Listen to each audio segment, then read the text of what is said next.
তো গাইস আবারও কিন্তু একটা নতুন ভিডিও নিয়ে চলে এলাম এবং আজকের এই ভিডিওতে আমরা কথা বলবো দেবদার মুভি প্রজাপতি 2 এর টোটাল 31 দিনের গ্রস বক্স অফিস কালেকশনকে নিয়ে এবং তার সঙ্গে সঙ্গে আমরা কথা বলবো বুম্বাদার মুভি বিজয়নগরের হিরে এই মুভিটা টোটাল 2 দিনের গ্রস বক্স অফিস কালেকশনকে নিয়ে এবং ডে 2 এবং ডে 31-এর বক্স অফিস কালেকশনে কোন মুভিটা এগিয়ে সেটাই বলবো আজকের এই ভিডিওতে। তো গাইস এই ভিডিওটা আপনাদের জন্য অনেকটা ইন্টারেস্টিং হতে চলেছে, তাই ভিডিওটাকে শুরু থেকে নিয়ে শেষ পর্যন্ত কন্টিনিউ করবেন এবং আপনি যদি আমার চ্যানেলে ফার্স্ট টাইম হয়ে থাকেন তো প্লিজ চ্যানেলটাকে সাবস্ক্রাইব করে ভিডিওতে একটা লাইক করে দেবেন। তো চলুন ভিডিওটি শুরু করা যাক।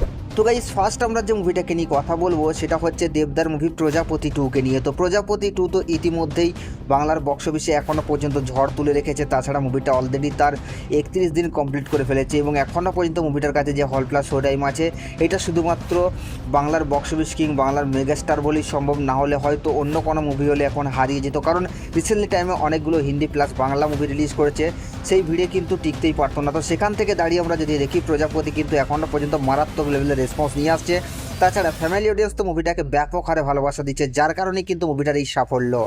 তো গাইস আপনাদেরকে জানিয়ে দিই প্রজাপতি 2 তার অলরেডি 31 দিন কমপ্লিট করে ফেলেছে। ডে 31-এ এসে মুভিটা বক্স অফিস কালেকশন করেছে প্রায় 13 লক্ষ টাকার মতো এবং টোটাল 31 দিনে মুভিটা গ্রস বক্স অফিস কালেকশন করেছে 11,77,00,000 টাকা। তো গাইস এই মুভিটার বক্স অফিস কালেকশন নিয়ে আপনাদের কি মতামত আপনারা নিচের কমেন্টে অবশ্যই জানাবেন। তো গাইস সেকেন্ড আমরা যে মুভিটাকে নিয়ে কথা বলবো সেটা হচ্ছে বুম্বাদার মুভি বিজয়নগরের হিরে। মুভিটা অলরেডি বড় পর্দায় চলে এসেছে, মুভিতে মাল্টি স্টার কাস্ট রয়েছে, তাছাড়া আমরা জানি মুভিটার গল্প অনেক স্ট্রং হবে এবং এটা একটা অ্যাডভেঞ্চার মুভি। তো সেদিক থেকে আমরা যদি দেখি বুম্বাদা আবারও কিন্তু সপ্তাহে কামব্যাক করেছে, মানে এক কথায় বলতে গেলে মুভিটাতে যে হারে অ্যাকশন করেছে বুম্বাদা সেটার উপর ভিত্তি করে তো বলা যায় যে বুম্বাদা আবারও সপ্তাহে কামব্যাক করেছে।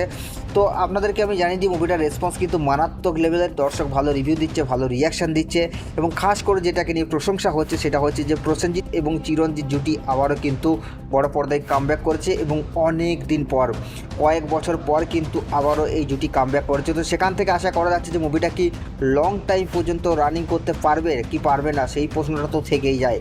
কিন্তু এখন যদি আমরা মুভিটার বক্স অফিস কালেকশনকে নিয়ে কথা বলি তাহলে গাইস আপনাদেরকে আমি জানিয়ে দিই মুভিটা তার অলরেডি 2 দিন কমপ্লিট করে ফেলেছে। ডে 2 এসে মুভিটা বক্স অফিস কালেকশন করেছে প্রায় 25 লক্ষ টাকার মতো এবং টোটাল 2 দিনে মুভিটা গ্রস বক্স অফিস কালেকশন করছে 56 লক্ষ টাকা। তো গাইস এই দুটো মুভির বক্স অফিস কালেকশন নিয়ে আপনাদের কি মতামত আপনারা নিচের কমেন্টে অবশ্যই জানাবেন, কারণ আপনাদের মতামত জানা আমাদের জন্য অবশ্যই জরুরি। তো আপনারা নিচের কমেন্টে এটাও জানাবেন যে কোন মুভিটাকে আপনারা এগিয়ে রাখছেন, দেবদাকে নাকি বুম্বাদাকে, সেটাও নিচের কমেন্টে জানাতে ভুলবেন না। আর সাবস্ক্রাইব করে দাও নেক্সট ভিডিওর জন্য।